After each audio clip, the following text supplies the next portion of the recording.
मूर्ख बातूनी कछुआ। एक बार की बात है, एक शांतिपूर्ण जंगल में टिमोथी नाम का एक मूर्ख बातूनी कछुआ रहता था। तिमोथियुस को अंतहीन बातचीत में शामिल होने की आदत थी, जो अक्सर उसके दिमाग में आने वाले किसी भी विषय के बारे में बकबक करता था। वह अपने दिन इधर उधर टहलते हुए बिताते थे, अपनी कहानियों और विचारों को साझा करने के लिए साथी वनवासियों की उत्सुकता से तलाश करते थे।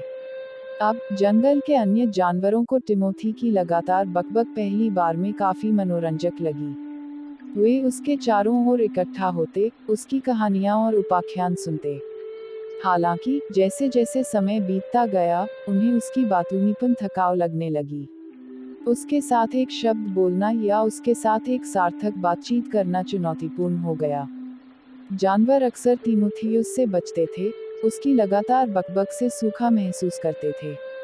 एक दिन, जब तिमोथियुस जंगल में भटक रहा था, तो वह एक पेड़ पर बैठे एक बुद्धिमान बूढ़े उल्लू से टकरा गया। उल्लू ने तिमोथियुस की बिना रुके बात करने को देखा और उसे कुछ सलाह देने का फैसला किया। टिमोथी, उल्लू ने शुरू किया, मौन में महान ज्ञान है। कभी कभी लगातार बात करने के बजाय दूसरों से सुनना और सीखना बेहतर होता है। तिमोथियुस, एक बातूनी कछुआ होने के नाते, उसने उल्लू की सलाह से किनारा कर लिया। उनका मानना कि उनकी बात करना उनकी ताकत थी और हर कोई उनकी आवाज सुनना पसंद करता था।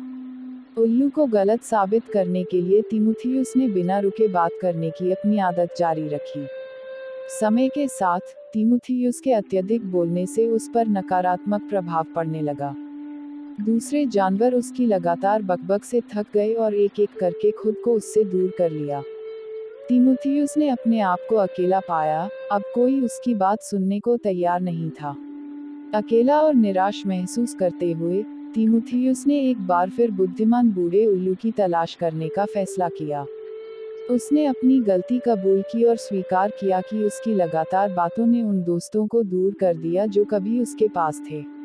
उल्लू ने धैर्य से सुना और कहा, टिमोथी, इसे बदलने में कभी देर नहीं होती। मौन आत्मनिरीक्षण और समझ के लिए एक शक्तिशाली उपकरण हो सकता है। दूसरों को सुनना सीखें, और वे आपकी बात सुनने के लिए और अधिक इच्छुक होंगे। उल्लू की बातों को दिल से लगाते हुए टिमोथी ने खुद को बदलने का फैसला किया। वह अपने आसपास की दुनिया को देखने, सुनने और समझने में अधिक समय लगाने लगा।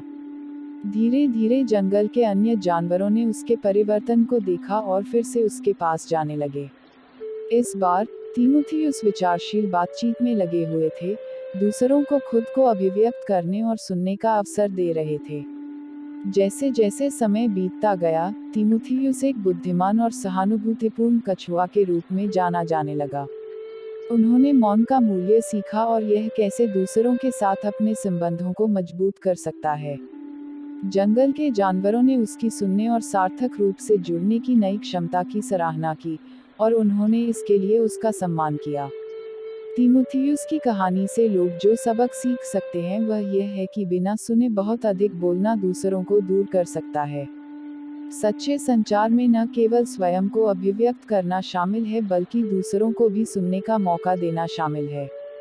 चुप्पी को गले लगाकर और सक्रिय रूप से सुनने से, हम अपने समुदायों के भीतर मजबूत संबंध बना सकते हैं और समझ और सहानुभूति को बढ़ावा दे सकते हैं।